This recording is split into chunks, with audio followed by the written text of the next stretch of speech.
Hi, everyone. Welcome to another shared episode between No Nonsense Spirituality and Bill Reel of the Almost Awakened podcast. How you doing, Bill? I'm doing exceptionally well, Britt. Good to see you. I've been looking forward to this episode, probably even more than our guests, even though I love the guests that we've had, and we have a couple guests coming up. I've been very excited. When I saw this episode, I knew that I wanted to talk to you about this show, and I binged it in like 2 days. And so we're very excited. Yeah, very unhealthy. I can sometimes get a very addictive personality. And so we're very excited today to talk about the show Pluribus. So if you have not seen Pluribus yet and don't want any spoilers, because I think we'll have some, like we're going to talk about the whole show. So if you haven't seen it yet and you don't want any spoilers, press pause, spend the next 10 hours binging like the 9 or 10 episodes, whatever it is, and then come back to this. And today we're going to discuss Pluribus, which is a science fiction drama created by Vince Gilligan, who is known for Breaking Bad and Better Call Saul. Did you watch either of those shows? I did watch Breaking Bad. I never saw Better Call Saul. I liked Better Call Saul even more than Breaking Bad, but I liked Breaking Bad. Both good shows too. And the series centers around Carol Sturka, played by Ray Seahorn. Is that how you say her name, Ray? That sounds right. Okay. And she's a novelist, a kind of grumpy novelist who finds herself as one of a tiny handful of humans immune to a mysterious event called the Joining, where an alien virus transforms all of humanity into this kind of peaceful, telepathic hive mind known as the Others. And she's one of, I think, 12 who doesn't tap into the hive mind. And it just brought up so many interesting philosophical rabbit holes. So first question, just kind of overall the show without digging in too much. What did you like and dislike about the show overall? Yeah. So first off, I'll just say I would not have watched this had you not recommended it. And, but taking it in, Teresa and I sat down, my girlfriend Teresa and I sat down, we watched all the episodes and we really enjoyed it. I thought it was a ton of fun for season 1. I think it's an interesting concept. I think there are lots of little ideas to play with that I think we'll get into today. But I was quite interested from episode to episode. I looked forward to watching the very next one. And when it came to an end, I found myself excited to see when season 2 comes out and what that involves. How did you like the character of Carol? Because she's kind of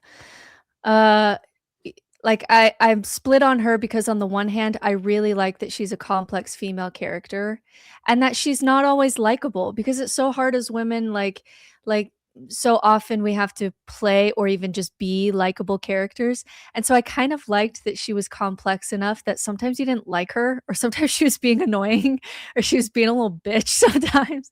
But I like that, because then she's like a person, And so I do like, so sometimes I was annoyed by her, but I liked that I was being annoyed by her because she was complex and human. What do you think about her as like the character of her? Yeah, one of the things I started to bring up with you, and we'll get into this later and talk about it at length, but as we're playing with ideas of what would society be like if it looked like this, you have this character who's non-traditional. You would think in this kind of story, you would need someone who just loves experiencing their human life, and there are parts of her that just seems like she's always grumpy or always negative. And to juxtapose that with the rest of society who she wants to fix, who are happy and enthralled with this new setup. It's an interesting juxtaposition.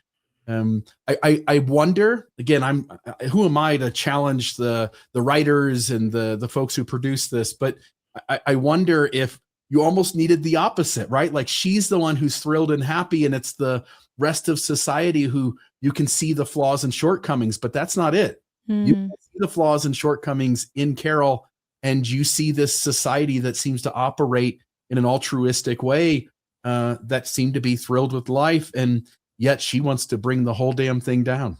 Yeah, and it's interesting.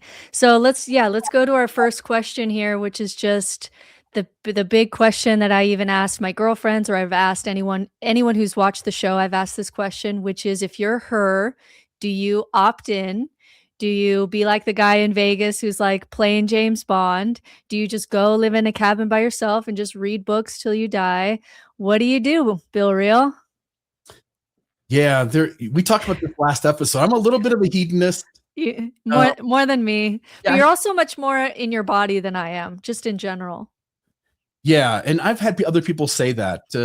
Teresa and I were having a conversation the one day, and she's like, "You're so much more present in your body, so much more comfortable with what you're feeling, and being willing to sort of name what it is you want that to look like."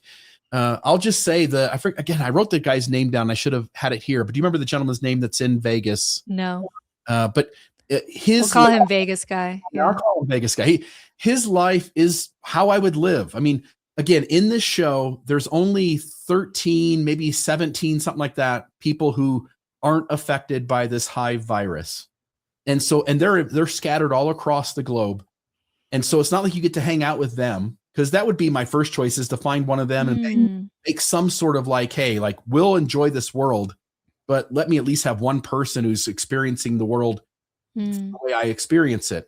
But you're not. You're alone. You're on your own. And if you have any family, they're part of this Hive virus mind. And so do I want to live like her, where I'm grumpy and miserable? No. Do I want to sit in a room by myself and read books? No. You get one life to live. I'm not affected by the Hive mind. I don't want to be like them.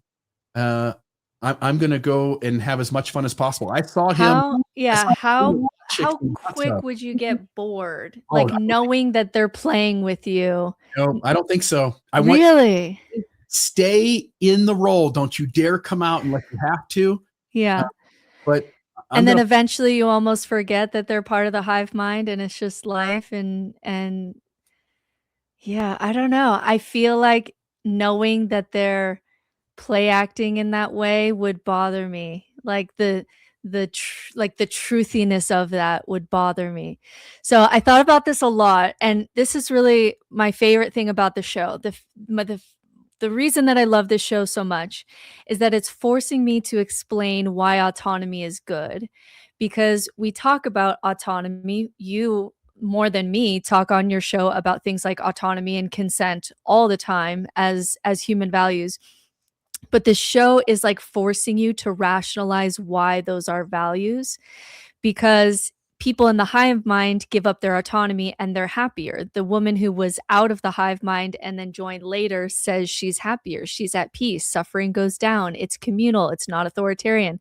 So in that environment, why is autonomy good, even though like our instinct is that it is good? And so what I loved about the show is that it's a great example of a philosophy called emotivism, which is more popular now because Alex O'Connor is an emotivist and he's an advocate for that. Where it's the argument that our morals are really not rational. They come from our emotions. And so emotionally, it kind of felt like joining the Hive was wrong, or that you don't want to do it. But rationally, I was having a really hard time justifying why, especially because there's such a massive reduction in suffering. And so what I think I would do, I think I would spend a few years outside the Hive, and I would like host discussions, like almost like a podcast, which is so much more boring than your like Vegas life where you're just living it up. But I would have like, and some of the bodies may not be there, but at least the minds, and like Jesus versus Muhammad today. And then I'm going to talk to Christopher Hitchens and Socrates and Diogenes. And I'm just going to have all these interesting conversations, like your ultimate dinner party every day with the most interesting people, and have them debate each other and talk to each other. And I could do that for years. For years, I would do like the most interesting dinner parties with like any interesting human that I could possibly think of, and like access their minds, through the Hive mind or whatever. And that would be very fun for me. But I do think that I would get bored, which is not great for me mentally. And then I do think I would be curious about the Hive mind. And then I think eventually I would rationally come to a place where like I suffer by nature, I think, more than you. And I would agree that the reduction of suffering matters more than holding on to autonomy. And I think I would plug in after a few years after I got bored. I think that's what I would do. so these interviews that you're going to have, I mean, again, folks have to watch the show to understand this, but you're really not, I mean, even if you talk to that person, you're not really talking to that person. It's really more of the entire world population is sharing with you the information that was in that person's head, but you're not getting their inflection or their tone or their uniquely shaped life experience. You're just getting a download of the story that person has. That, I think that would feel real enough. Like if it was someone's body and they downloaded the brain into that body and they're talking as if that person would, how that person would talk, and you have access to every thought that they've ever had, I think it would feel real enough that I would forget and I would feel like I was talking to that person. You know what I mean? Yeah. In autonomy, I mean, do you want to dig into like why autonomy is important here? Yeah, because why is it? Yeah. There's something special. Depressed, happy, challenges, not. There's something special about like this uniqueness that I brought into the world, or you brought into the world, and it makes it all random, and it makes it all not orchestrated. And when I watch this community that's thrilled, they're so happy. And there's a part of me that goes, I would want to be that happy. I would want to just jump into the Hive right now just to experience that. But once you do, there's no coming back to you. I would go practically my entire life. There may come a point where like, okay, I'm sick. I've got 6 months to live. You want to tap out. Yeah. That feels like to be that Hive mind, but I'm gonna stick with my autonomy, hang out with bright, again, everybody's going to be bright in this sense, but sit down with people who can give you cool information. I would want storytellers as well, Britt. But I'd also want to sit in the hot tub with the hot chicks while the storytellers tell the stories. So, okay. So this goes into a question I wanted to ask you, because it brings in something really interesting about heaven. And you and I come from Western religious tradition where our concept of heaven that we grew up, you were a convert, but that we at least spent our adult life believing in, that you were like we're in heaven and you're all together, but you're still an individual. Like you don't lose your individuality. And so I think another thing that is interesting to explore is that heaven in Eastern thought, and I'm using the term heaven like very loosely, really just afterlife here. Often you do actually lose your individuality. And so is your like clinging to like, I'm a person and my uniqueness matters, is that something uniquely Western? Because like in Advaita Vedanta, ultimate reality is not non-dual, which means the individual self is an illusion. And the enlightenment comes from realizing that you're just part of the hive mind. You're a part of unified consciousness. There's strands of Buddhism, Mahayana Buddhism, where you also like completely have dissolution of the self, liberation from suffering. Even some Taoist strands can have some of this. And so Pluribus is kind of raising this question of like an afterlife where you really are a part of one and you lose your individuality. Is that heaven or hell? Like, is that something that we want? And is that something that humans want? Because my guess is that humans want something adjacent to this, like what you were talking about. Like they want to be understood, they want to be part of a community, they want to stop suffering. But I don't think most humans, or at least most, like especially the ego part of our brain that feels like a self, it doesn't want to disappear. But then is that something that Eastern religion really reveals? Like if you believe that the ego is just a shortcut of your brain and it's an illusion, then why wouldn't this kind of more Eastern concept of heaven and oneness be something that you would want? Thoughts there? Yeah. So starting back with the TV show, it's obvious that if or when I ever did choose to be absorbed back into that, to be absorbed into that hive mind, the show tells you you're going to be happy. You're going to be content. You're going to be grateful that you did it. So I can't sit and make an argument about like, I don't know if I'd be like you would. And then even in, like, forget religion, even in this space that we sometimes have conversations as spiritual atheists, and we talk about the creative energy of the universe, and maybe, you know, maybe consciousness is fundamental to the universe. We talked about that in a few episodes ago. And if I die and my unique creative piece of the creative energy that's in me goes back into the greater creative energy, and if I tell a positive story about that's how the consciousness works, and now that creative energy, that consciousness now knows the life experience that you had, but now you're part of some bigger thing.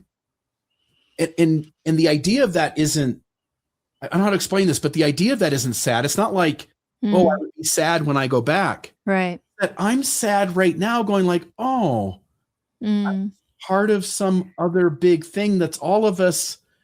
And so the unique piece that's me ceases to be.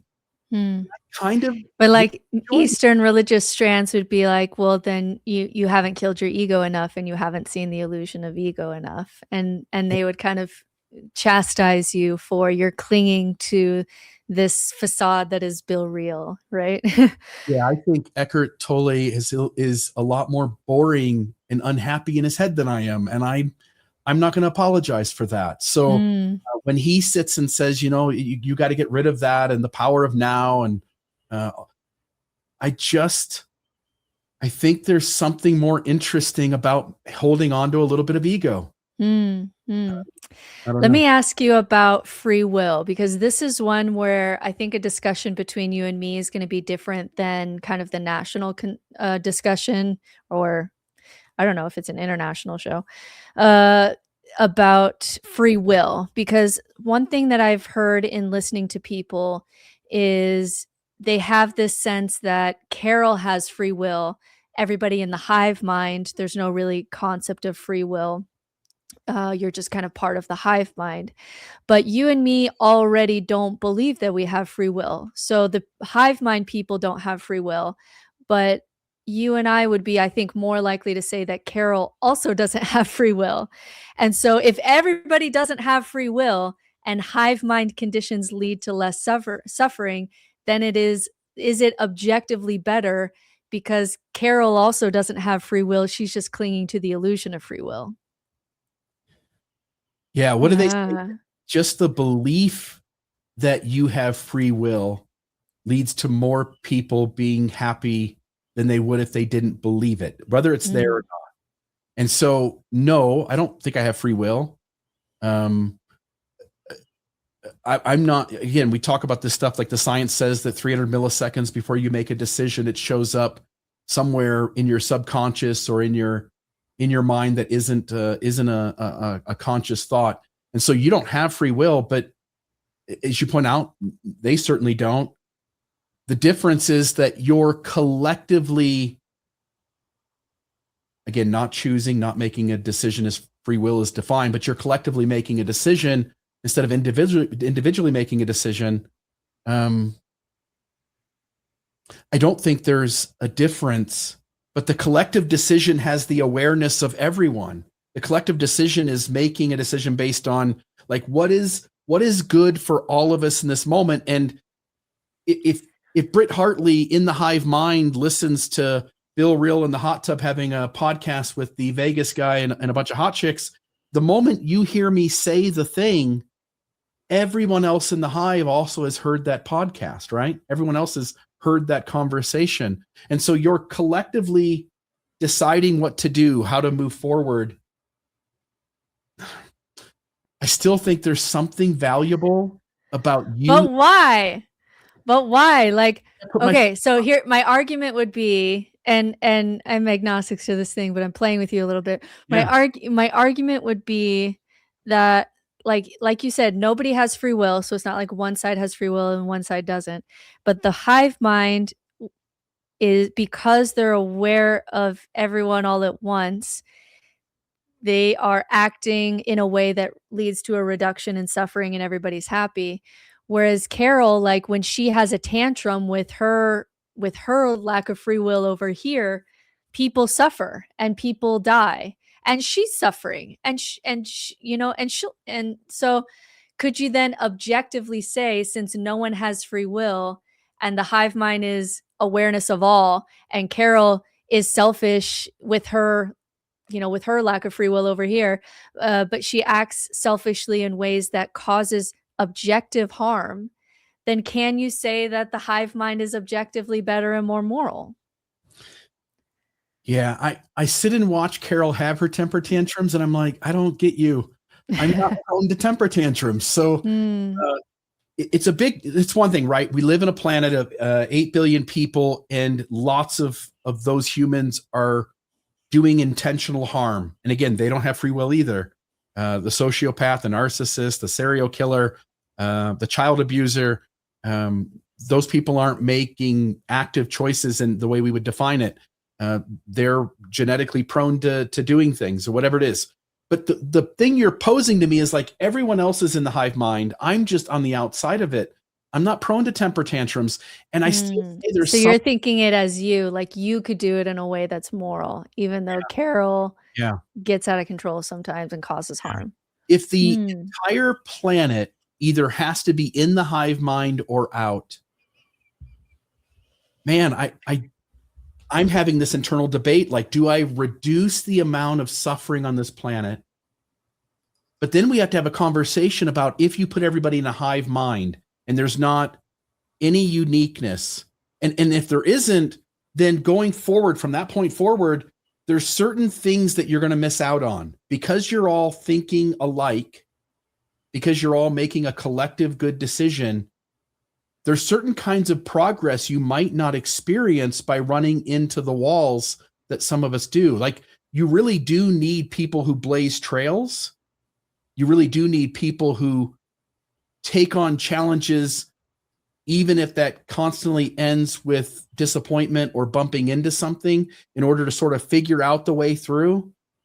And I think that hive mind might reduce some degree of creativity. And so then I go like, okay, do we reduce the suffering, but we reduce our progress too, perhaps? And then we also have to get into, again, we also have to get into a conversation that these people are living life in such a way that they're going to run out of food. They're going to starve to death. They're going to die. And that's going to be an amount of suffering that they're sort of putting off to not have it now. And let's go. Let's go to the creativity one, because this was one of your questions that I think we should spend more time on. That there is, it seems to be that there's a lack of creativity when you have like, you don't ever see them like sitting around painting. I don't even really know what they do when Carol's not around. Like, do we even have really a sense of what they're doing? But they don't seem to be creating. And so somehow, without the uniqueness and without the struggle, there's a loss of art, right? There's a clear loss of art in this society, and that's a great loss.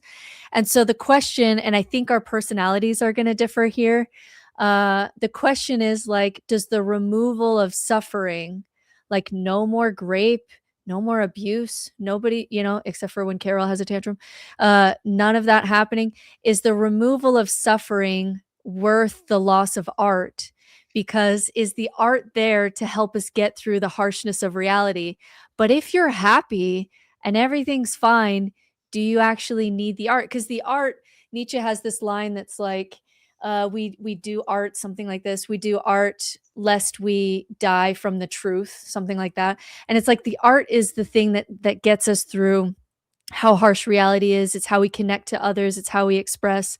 But if you're just happy and life is fine, this is why like tortured artists create the best art. Like, happy people don't create great art. So for you, like, it's such a loss that there's loss of creativity and loss of art. And for me, as someone who I think is more neurotic and suffers more and is very just sensitive to suffering, I'm willing to let go of the art for the reduction of suffering. And I think you're less like that. Less likely to do that. Yeah, we're all actors, actresses on the stage. This is a play. And there are horrific things. At some point, I think there's a conversation to be had about this whole Guthrie thing happening, where Nancy Guthrie gets kidnapped out of her home or worse. There are horrific things that happen on planet Earth every day, immense amounts of suffering. And there's so much mystery in this world too. And where do humans go? Do we end up annihilating each other and going back to something more primitive? Do we end up building rockets and going out into space and begin to inhabit things like places like Mars? I kind of crave the mystery of all of that. And I don't think you can have the mystery without the suffering. I don't think you can have the creativity without the suffering. And so, as you point out, there's something boring about the way they're living, even though they're happy. And I just don't want to participate in that. I think some of it, I just remembered that you are an Enneagram 8, if I remember right. And so a lot of your like identity or motivation like requires a little bit of pushing, right? Like you like almost like the struggle of pushing for something that's right or pushing against things that are wrong. Or eights, like healthy eights are the people that you most want, like on the front lines, even sometimes being a little aggressive, like for the vulnerable, for the people who can't do that for themselves. Like they make excellent, like civil rights attorneys and things like that. So I wonder if there's something about like your base motivation and being an Enneagram 8 that without that kind of tension, you just kind of are like, well, what's the point? And like, who am I in this?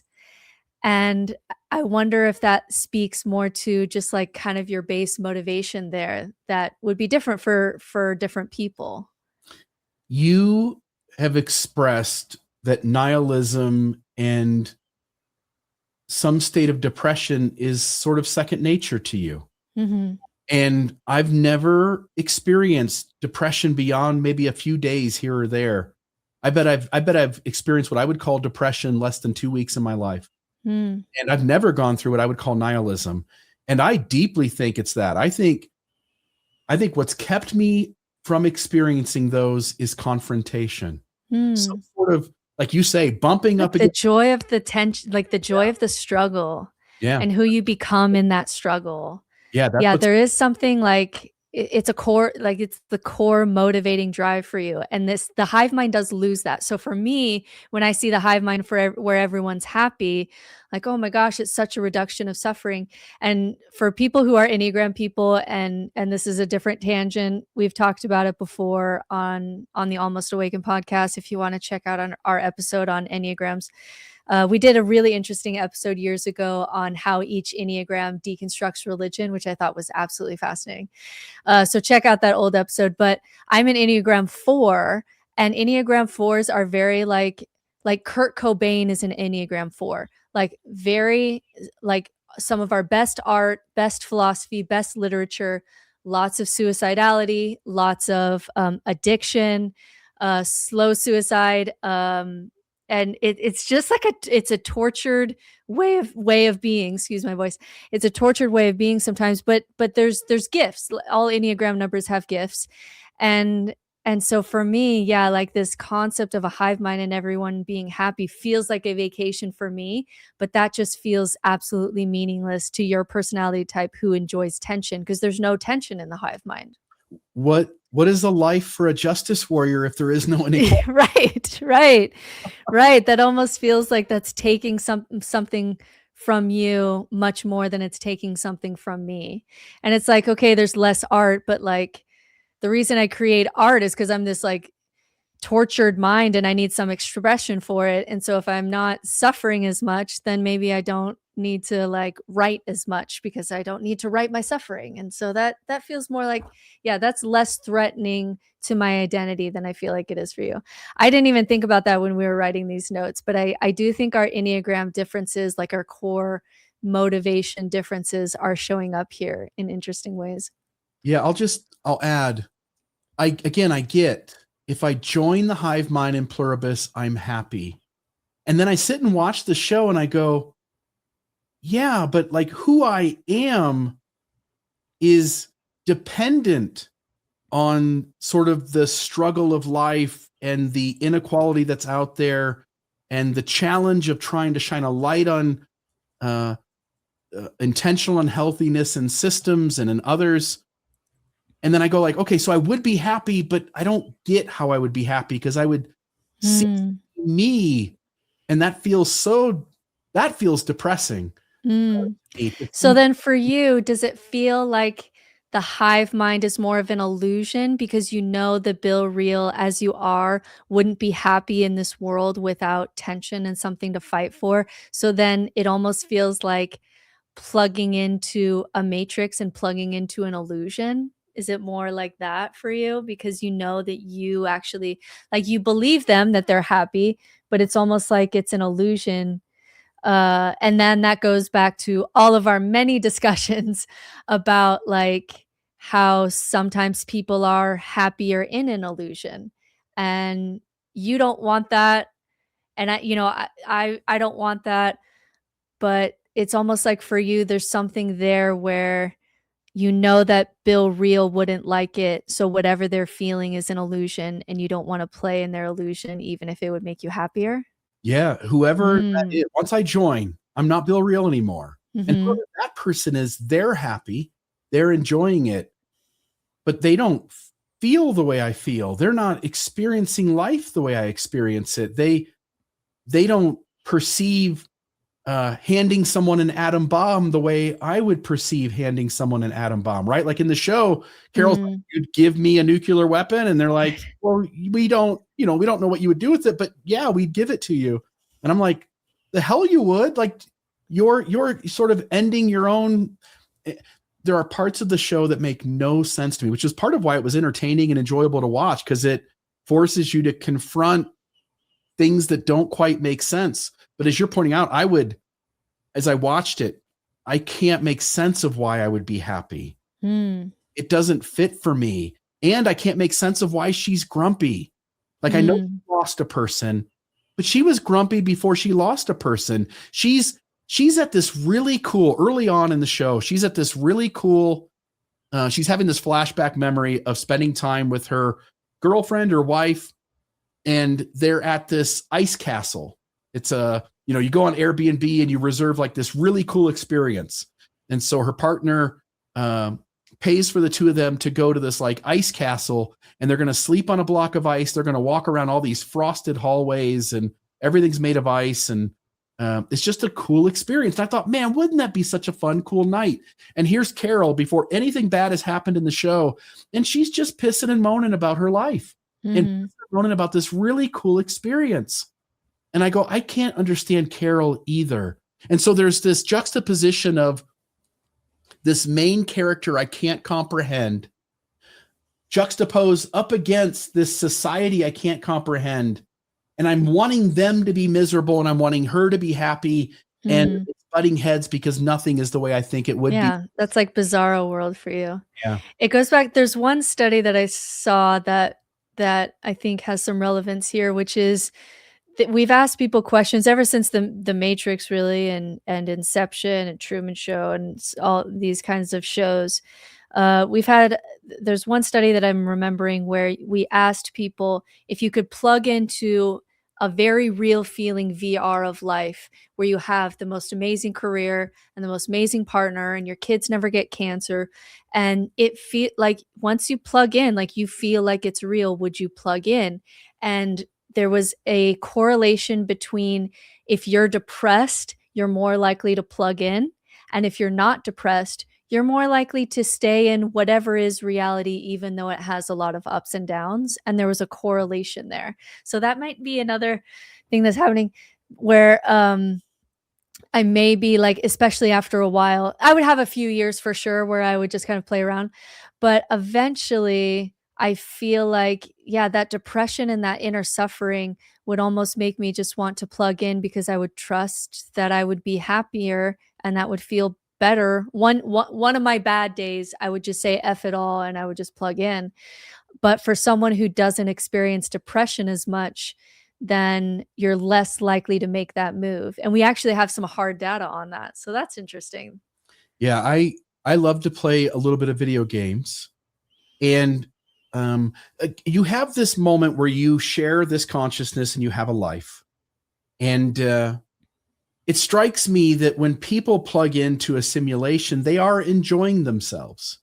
And we criticize that because we attribute that life should have some other sort of meaning than just to pass the time away, enjoying yourself, rather than being outside of whatever that fun thing is. Doom scrolling on your phone, playing a video game, doing VR, going to a casino, whatever it is. Like, you pick a thing and it's just fun and it passes the time away. And people go like, well, you shouldn't gamble because, it's going to cost you money and you're going to have an addiction. And there's a million ways to pass life away. And who the hell cares what that is? Why does it need to be invested in whatever that person or that group of people doing the research say that it should be invested in?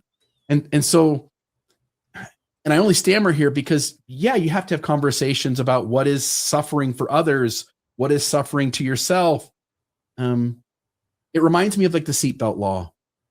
Yes, everyone else in your car should wear a seatbelt, but everybody should be, and other than children, every adult should be responsible for themselves. And if they don't want to wear a seatbelt and they want to get ejected out of the car and fly 70 feet in the air and die, then they should be able to do that without getting a ticket and being pulled over and having to pay $200 for not wearing a seatbelt. It's the same thing. People should get the right to choose how they live their life, so long as they are not causing intentional harm and suffering to others. And I think there's also like unintentional harm. Like, my husband was a paramedic for a while, and he definitely didn't consent to, the guy who didn't wear his seatbelt. He didn't consent that day to pick that guy's brains up off of the pavement, in ways that make him come home a little bit more affected and not be as present with his wife and that kind of thing. And so we're so interconnected that sometimes we also have to watch for harm. But the thing that I do agree with you on is that it did take me a long time, especially as a woman post-Mormonism, to separate out not just like the purity culture from religion, which took some time, where like pleasure is bad and your body is to be distrusted. That took me a long time to deconstruct. And then after that, it's like even just being in society and this kind of whole, because like we come from Puritan Christianity, which is a very specific form of Christianity, where there is this kind of distrust of pleasure and you have to hustle to earn it. Like, did you work all day? Then you get to earn self-care, instead of just saying like, you're going to die. Like, what do you enjoy doing? Do that thing, It took me a long time to deconstruct those things and have it not go so far to the other end where you're just doing numbing behaviors, which then is also, I think, a lesser way to live too, where you're just numbing yourself out the whole time, and find that sweet spot where it's like, I'm not numbing out, but I'm definitely like prioritizing the pleasures of life and like what makes you happy and what is enjoyable for you. That took me a long time to do all of that deconstruction. Okay, so two things. One, if you go back to your husband as the paramedic and you go, yeah, the person who died in the car accident caused your husband to come home with trauma and harm done to him on some level that's unintentional. But think about all the things that aren't illegal. People can yell at their kids all day long and no one's going to jail. And we let people do a lot of things that cause other people harm, for which we feel like, oh, it's not, there's no, I get it in my head. I'm judging it as not allowed. It's wrong, but I'm not going to intervene. I'm not going to do something about it. People have the right to live their life a certain way. And people, I think, have a right, both of us would agree, people have a right to take a mushroom that the earth creates and eat it. Like, people should have that right too.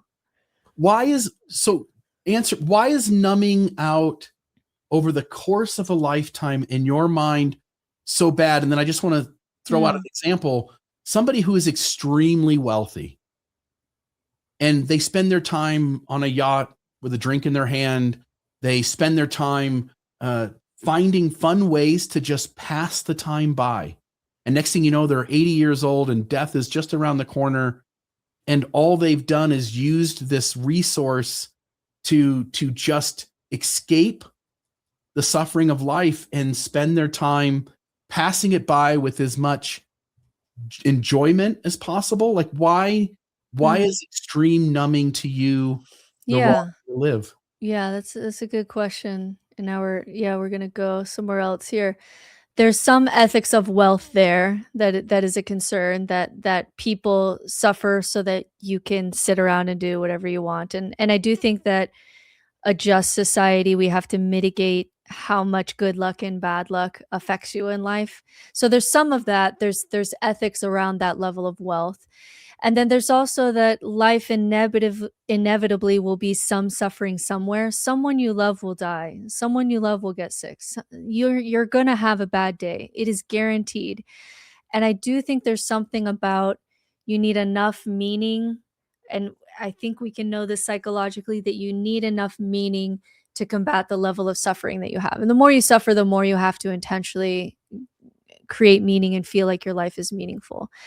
And I do think for most people, just kind of sitting around all day, there's some unethical, maybe concerns with wealth for that, that you're by numbing kind of the suffering, you're also numbing the joy too. And I don't think that you can do one without the other. I don't think you can numb the pain in this world and also experience the highest joys. Some of my highest joys are sitting with a client, for example, and they're in nihilism and they've talked to no one about this and they feel like no one understands them.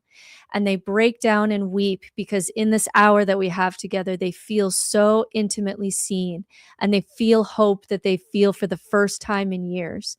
And that is an incredible feeling to know that you were a part of that and that you could offer a human that. And it feels amazing. It feels so good. And I get so much meaning in my life by knowing I could be that for someone else because I needed that person when I was going through that. It's inherently meaningful. But that moment wouldn't have come without intense suffering. You have to have both. And so if I numbed out all of my nihilism rabbit holes and all the dark philosophy I read and all of the bullshit and the deconstructing religion and getting kicked out of my family and getting kicked out of my home, then I would have, if I numbed out of all of that, I would have also lost everything that feels inherently meaningful. And I feel like that is, I don't think it's morally wrong in the sense that, like, I don't think there's objective morality. I don't think the universe cares. Like, so it's not a moral issue for me. It's more so that, like, by numbing all the bad, you missed out on some incredible good and I don't think you can have one without the other. Doesn't Pluribus take that all away from you? Yeah, Pluribus does take that away. But but then it becomes the question of, if you have that feeling all the time of that happiness that I feel when I know I've done something inherently meaningful, if you're just that, I know I can't get that without the bad, but if I could, then would you? Then why wouldn't you? Why wouldn't you take the most meaningful, happy, connected life with no bad? I don't know. There's going to be days where I would be tempted enough that one day I would just do it because I would say, fuck it. I just know my personality that I would do that one day. Because I get the fuck it's pretty bad. I don't know what to say to that. The show, it has certain human things going on that are in tension with each other, where you can play out a scenario so far down one track, like, okay, they're happy, but they lack creativity. And so you have to go, like, what is the value of being angry sometimes? What is the value? And there still is suffering. We should acknowledge to the audience, people still get sick. People still die. People still die of natural causes. People still die because, weird things happen, accidents happen. And the person who's dying, they're still feeling pain. They're still experiencing the process of death. So it's not like all of that is just taken off of planet Earth. But if you're not allowed to experience anger or creativity or suffering, like, I think those mean things too. And I think it's not just being human. It's the very first forms of life. There has been no form of life that I can think of that hasn't experienced suffering. And I wonder. But does that start turning into Christian apologetics? Like, does that turn into every conversation that I have about the problem of evil with a Christian apologist will start to talk about that in that way where it's like, yes, there's suffering. Yes, it's hard, but XYZ. We couldn't get these certain attributes or these certain experiences, or you can't have bravery without something to be brave for. And so Christian apologists will say, like, all this suffering is to bring about our good. And my argument is always like, there is more unnecessary suffering than the suffering is becoming good. Like, I understand some suffering turns coal into diamonds, and that's a reality and whatever. But there's a lot of suffering that's just fucking suffering. And I'm afraid of like going too far down that line, not because there isn't something there, but because when I start sounding like a Christian apologist, I like kind of freak out. Like I kind of like, oh, wait, a Christian apologist would say that to me about the problem of suffering. I don't think that we can say that like all of this suffering is for good, because I think for me, the amount and out like there's other people, other atheists that are the same way. The sheer amount of suffering to me, like especially when I was wrestling with my belief in God, could in no way represent a good God behind it. It was just it was too overwhelming. I could never really make sense of it. And so if we say in this world that like suffering is good because we get art and we get bravery and we get social justice warriors and we get all this, then is that the same argument that religions are making for God? Yeah. If we're held to the structures of the TV show Pluribus, I think suffering on a mass scale across planet Earth is worth the potential to keep seeing what happens. The show is acknowledged, with all of us having hive mind, we're dying in 120 years, whatever it is. There's a timeline. Everybody comes to an end because they run out of resources. They don't have food anymore. In fact, they're powderizing themselves when they die. By the way, they can't reproduce, like they can't bang it out. There's no children. Yeah, I don't know that. What I know is that they've acknowledged that there is a deadline on the running out of resources, because they won't pick an apple off the tree and they won't harm an animal. They are limited. By the way, this is a zombie apocalypse TV show. Do you know that? Yeah. That these are zombies in a different sense of the word. They're happy zombies. And so now we're more conflicted. They eat people. Yeah. And they are determined, like that's what they have to do. They eat people, but there's a different mindset. But they're extinguishing. They're a species on the decline, and they will die out with happiness, but each person will come to an untimely death and the species will end. There's something worth the struggle to just for the chance that something really cool happens in the future. With this species, it seems like something cool is happening right now, but that something cool comes to an end. The other route, and then they have to expand, right? So then there's something non-consensual about that, because now they have to go to other planets to sustain their life and zombie them. And they're not, though. But yes, whatever species gave it to these people, yes. And these earthlings who are in this hive mind seem to have no desire to go to the moon or to go to Mars or to see what's out there in space. They are content busying their lives around taking care of each other in a communal way that seems to be abstract of devoting time to progress and doing something more. And I'm not sure by the time we get to season 6 or 7, my hunch is that Carol will be proven right. There's something better, because otherwise she just gets assimilated in the show. Yeah, it can't be a show if it's hive mind. That's a boring show. So in order for the show to continue, she's got to start undoing people and getting people out. What do you think of this? I'm going to say crazy guy. He may not be crazy, but he seems crazy. The crazy guy at the end he's just like, I'm going to walk through the Amazon rainforest. Yeah. I love that guy. I love that guy because I admire the stubbornness in holding to your own values. Like I admire people who are like, no matter what's going on, even if it's easier, like these are my values here. And his thing is like, I'm not taking shit from these people. And I admire that. There's some virtue there that I see in him, even if he's wrong. Like regardless of if he's right or wrong, I have immense kind of hero worship to people who just live according to their values.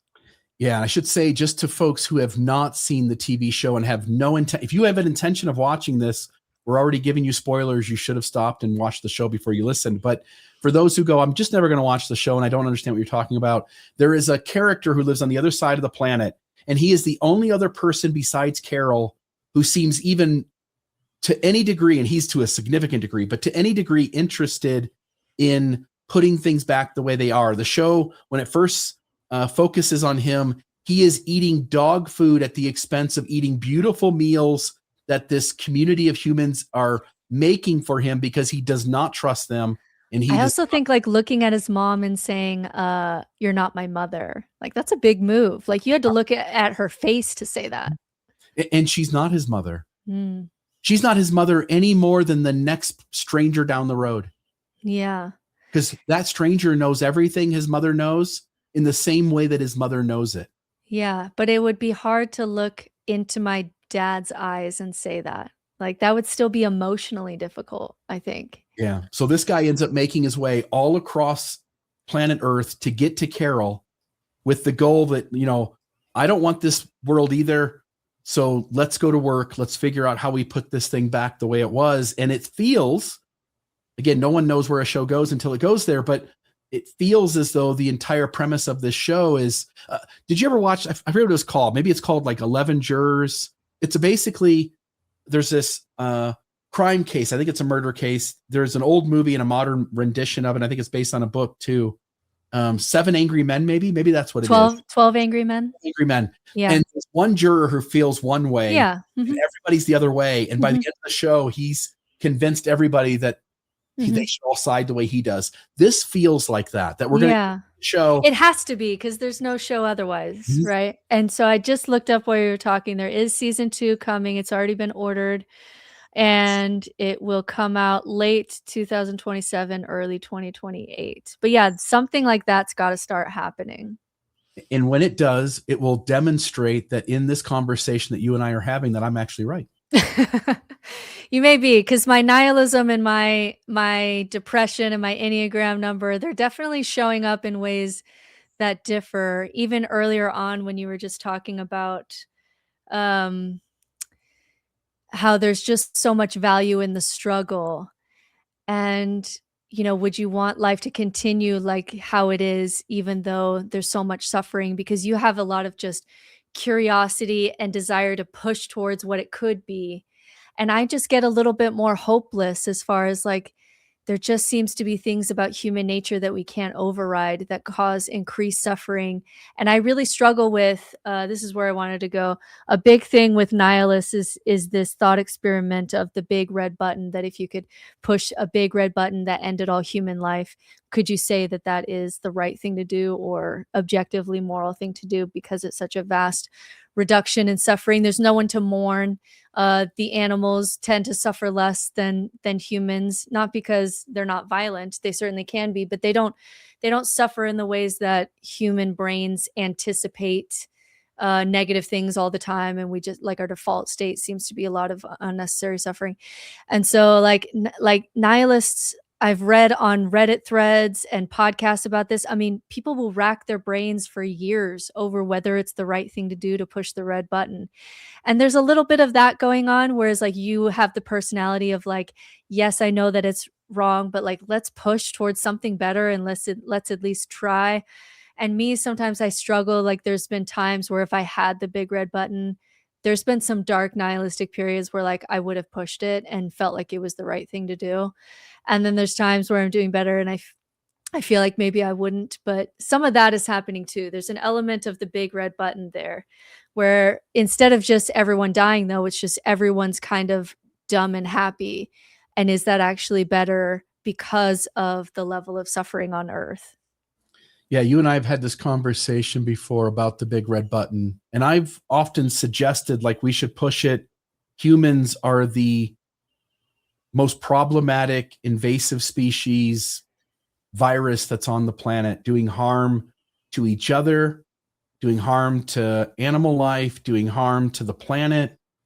And then I think it was you that came in and said, yeah, well, you take humans off, push the red button for humans, and you still have animals killing each other. You still have at some point a meteor is going to hit planet Earth and cause it to Not just that, but we're also like the only species that can save a species from going extinct. You know what I mean? No other species, like people think that like humans cause extinction. Like 99% of species before humans even got here also went extinct too. And like, so like the pandas, they only exist because of humans. Like they'd be gone by now. So is there something, even though like we can say that we're worse in some ways, there's also some ways where we have so much more potential. We could create food. We have the potential to somehow genetically or whatever in labs, there's some way that we could create food that could not cause so much harm. And only humans could do that. Or there's ways that we can preserve an ecosystem in ways where like an invasive species could just wipe it out, where we can actually stop it. So that one gets more complex. Have you ever eaten an Impossible Whopper? I have not. Not good. It's not good. Anyway. Yeah, it's not good. I tried veganism for ethical reasons for about 6 months, and I was really sick throughout the whole process. And I eventually just had to give it up and just say like, it's not for me. And luckily I live like where I am in Idaho. There's just a lot of really ethically raised meat where it's a good argument. I think it's a valid argument that the most unethical vegan is causing more harm to the environment than the most ethical meat eater who can live on one cow for a year. Do you know what I mean? So I'm not a vegan. I made a go of it, but yeah, those Impossible Burgers are not for me. We had this debate too before, but even the vegan, even the vegan who's just trying their best to do it the best, healthiest, most intentional way possible, has to deal with the fact that microorganisms, insects in the ground, you're causing, just because you're eating plants and not animals doesn't mean you're not hurting life.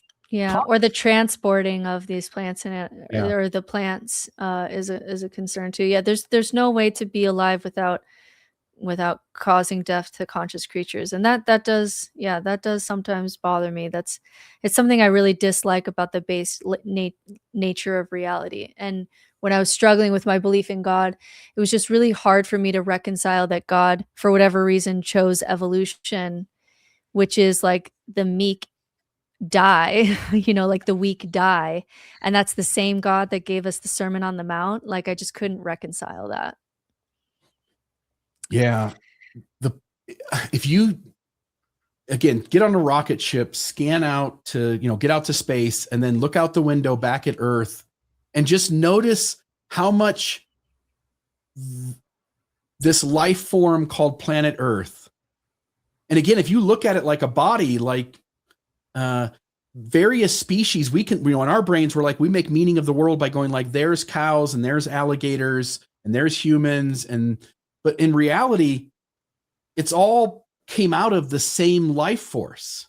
And so you look at planet Earth and it's like a human body, and the giraffes are the red blood cells, and the alligators. I had a mushroom trip like that where like, am I just one cell in this bigger thing? I had a whole mushroom trip about that one time. And if you look at the planet that way, this is just one life form that, because we're so zoomed in, we see it as, we look at like, we're the white blood cells and we look at the red blood cells and go, look how different they are than us. But if you scan back, all this life form is doing is consuming itself and like birthing other things. So it just eats and spits out and eats and spits out all across the planet.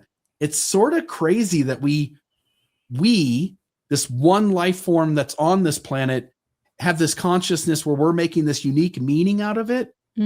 Whereas really no other thing is doing that. It's just eating and birthing itself all over the place. Yeah. I've had a couple mushroom trips that were in that realm.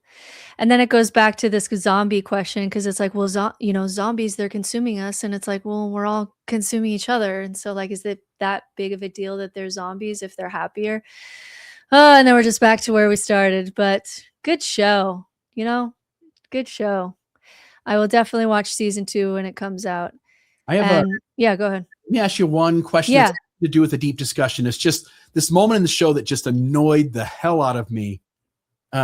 Carol has caused trauma to the Hive to such a degree so many times that they leave her. They drive away so that she's the only one in her entire city. She still gets to ask them for what she needs. They still take care of her, but they keep, when she calls them to ask for help, she picks up the phone, she calls, it rings, it gets a voicemail. This male voice says, goes through this long message and says at the end, Carol, we still love you, or we still have this, our feelings for you haven't changed, is what they say. Mm-hmm. We need our space or something. Space. Yeah, we need some space. Which is such a healthy response. Mm-hmm. But why doesn't Carol, on like the 4th phone call, go, I don't want to have to listen to this message every goddamn time? It did take up showtime too, where we got annoyed. Yeah, she could have just said on the 4th phone call, just FYI, you don't need to say that message anymore. I get the message loud and clear. I just want to be able to immediately get, the beep and be able to tell you what it is I need. Yeah. There was a couple times like that where I feel like, hey, if this is a conscious mind that has access to every mind, then there should have been some awareness that would be annoying. But there was a couple times where that happened, where even when she was like switching pronouns, where like she naturally would say we, the hive mind lady.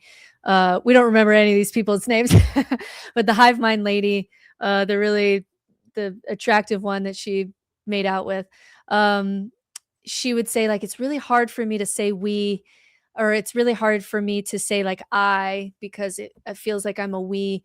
But like if she has access to every mind and every linguist, then they would know that you would probably say I, because it's very disorienting for a human to talk to someone who's using we pronouns for themselves in that way. And you could tell from Carol's body language that that's very unsettling for her. So like, why wouldn't they have access to that information, be able to adjust, So there's a couple times I feel like that happened where it's like, are they really the collective mind of humans? Because I feel like they would have caught something there, or are they something fundamentally different because that didn't feel like a collective human response? Yeah, I think there are other moments like that too. They all go into a stadium to sleep at night, to conserve energy, to save. Yeah. But it's one thing to sit in a tribe of 12 people out in the open air. It's another thing to put, 10,000 people sleeping in sleeping bags next to each other in an enclosed space. There are ways that community is putting their health at risk when a COVID-19 or something worse shows up. Or even just you would have to override some of our biology, because like if I laid down next to 1,000 people that were getting up and down, like I know that I wouldn't sleep. Like I'm a very light sleeper. So then it would have to be overriding some of our biology, which then are they then different? Are they not really as human as they appear to be? Oh, hopefully questions that we will discuss when we do this for season 2. Love it. 2 years from now. We should do it. All right. The only other movie I'm really looking forward to that I want to see if there's enough maybe themes that are things that you and I could talk about, but I'm really excited for The Odyssey by Christopher Nolan, like a big 3-hour hero's journey kind of epic. And I'm really excited for that movie, but that's kind of on my radar. Is there I'm kind of a show person. There's some times where I'm holding on to life because there's like a new show that I really want to see. Like shows really give me meaning in my life. They are inherently enjoyable to me when I find a new show. Is there something, are you like that? Do you have like shows that you just really like increase your quality of life and really enjoy? Yeah, and it's sort of strange. Like the shows that I really like are the ones where I have to sit through really thick, heavy drama. You mentioned Breaking Bad earlier. Succession, which to me is the grossest kind of human who just manipulates everything around them for greed. And there's so much family dysfunction in that show that I really enjoyed, like every episode, just sitting in the disgustingness of the worst of human. Yeah. They did a really good job in like playing with rooting for these people because you're kind of on their side, and then rooting for their downfall, and then going back to rooting for them. And they kind of, I felt like there was times where they were playing with me in that way because they're horrible people. And then sometimes you have some compassion for them because you see life from their point of view and you still root for them.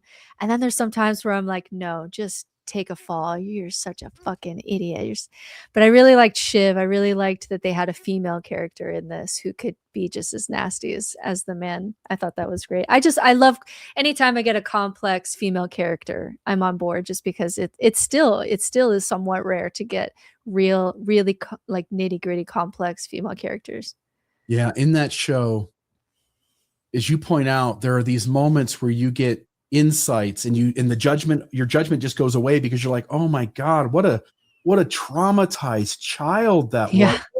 What a horrific way to be raised by a father like that.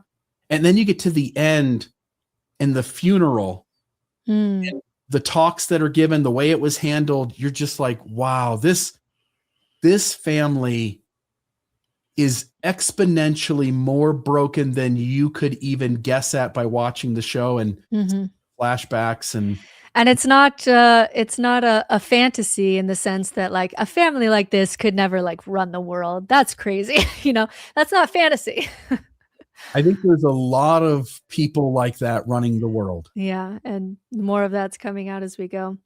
All right. That's it for me. Any other insights, thoughts? No, this was fun. And I hope going forward, there is a show on Apple. I watched season 1. I thought season 1 was worthy of conversation. And then I sort of got bored with it, but I can't remember the name of it, but folks will remember this, and maybe you've seen things for it, but it's this guy. And then of course it's the other people he works with, but there's a split between your work self. Was it Shrinking? Was he like, is it the therapist one with Harrison Ford? No. All of the people. Oh, Severance. I love that show. I told people that this show, Pluribus, has filled the void that I've had since Severance because I was obsessed with that show. Okay, go back and watch the rest of the show. It's worth finishing. And maybe we can talk about that one. And then people in the comments, if you enjoyed this is the first time we've done some interviews, Bill and I. This is the first time where we are just talking about a movie or talking about a show. So if you like this, let us know. If you didn't like this, let us know. If there's a show you want us to review or a movie that you would love a conversation on that you feel like is not highlighted enough and you want to have or watch a conversation about, let us know. So yeah, let us know what you would want us to watch, but I definitely would watch the rest of Severance. It's such an interesting show. I'll do that. And folks, please hit that like button, hit the subscribe button. Again, like Britt said, let us know what you're thinking of these conversations and what you'd like to hear more of. All right. Thanks, everybody. You've been listening to Britt Hartley of No Nonsense Spirituality. And Bill Reel from the Almost Awakened podcast. Together, we explore what it means to grow beyond belief systems and find meaning after deconstruction and outside of religion. Britt has a master's degree in theology with a focus on the future of American religion, and works as an atheist spiritual director, helping people navigate life beyond faith. And Bill is a somatic trauma-informed coach and certified leader holding a level 7 diploma in strategic management and leadership. He helps people through faith transitions, deconstruction, and personal growth. You can find Britt's courses, coaching, and her best-selling book, No Nonsense Spirituality, all the tools, no belief required, at nononsensespirituality.com. And you can find Bill's coaching, support groups, and podcasts at awakenandthrive.org, resources designed to help you awaken and thrive in the second half of life. Thanks for listening. Stay curious, stay open, and keep awakening. No nonsense required.